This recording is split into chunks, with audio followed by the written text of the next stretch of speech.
People from Kashgar, Hotan and the other areas around here, when they find out how difficult treatment is and how much it costs, they have to take their children home because they just don't have the money. The parents tell the children that it's God's will if they live or die.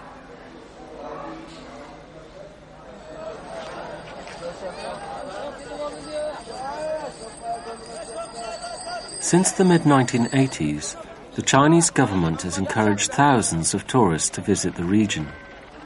But in the same period, unknown to the Silk Road holidaymakers, the Chinese detonated 18 nuclear bombs beneath the ground.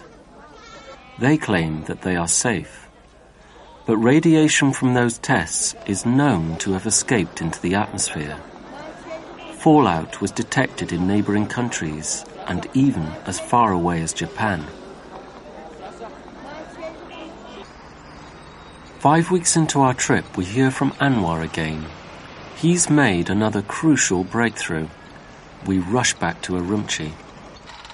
Anwar's high-risk strategy has paid off. He's managed to obtain a highly confidential document from inside the Chinese medical establishment. The paper is marked, restricted, take care of this document. It is a desperate plea for more cancer facilities and ends, we cannot wait a moment longer. Well, I mean, these figures are really good because it compares the increase in cancer rates per 100,000 for the whole of China and then for the whole of Xinjiang. The document Anwar has got hold of records the rising incidence of cancer in China since 1965. The figures reveal how from the early 1970s, cancers in the Silk Road towns close to the test site began to rise much more quickly than in the rest of China. By 1990, cancer rates in these towns were more than 30% higher than the national average. Since 1976, the increased radiation dose from the bombs appears to have produced a dramatic increase in cancers.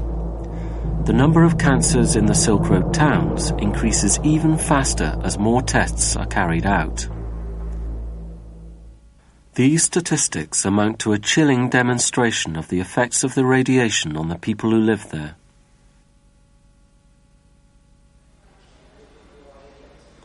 And this secret document confirms what the doctors have been telling us. The types of cancer which are rising the fastest are malignant lymphoma, then lung cancer and leukemia. Well, that's absolutely astonishing because, I mean, those are the cancers you'd expect to be associated with radioactivity, would be the lymphatic cancers and the leukemias. So that's just amazing.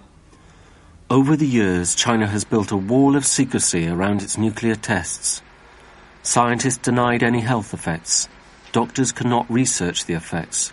But here in our possession was the evidence to nail the lie. A colleague arrives from Britain. He stays at our hotel. Like us, he appears to be just another tourist. Now he has to take the vital evidence out of the country.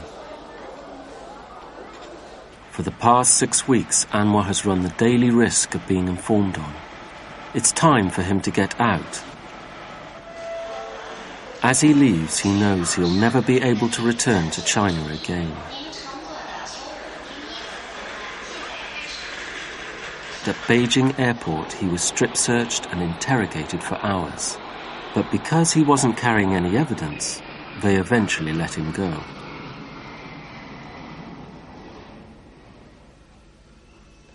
When we hear that Anwar and the courier with the tapes are safely out of the country, we destroy any incriminating evidence of our investigation.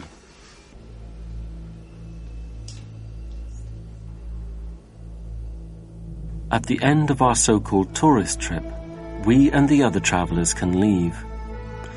The millions of people in Xinjiang do not have that choice. They've had to live through the largest series of nuclear tests carried out in a populated area anywhere in the world. They must grow their food on this contaminated land, drink the water that runs through it, and breathe the air which blows over it.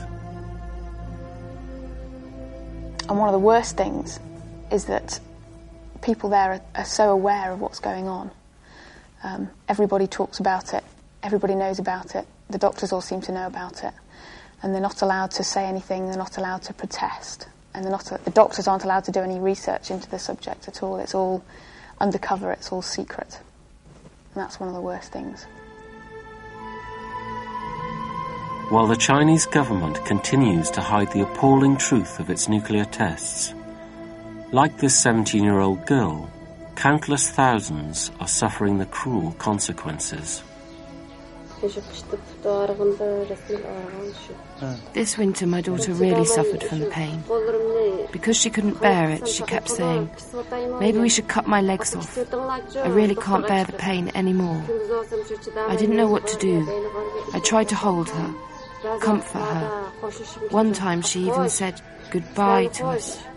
She said, "Bye, Mum. Bye, everyone. I can't bear the pain anymore."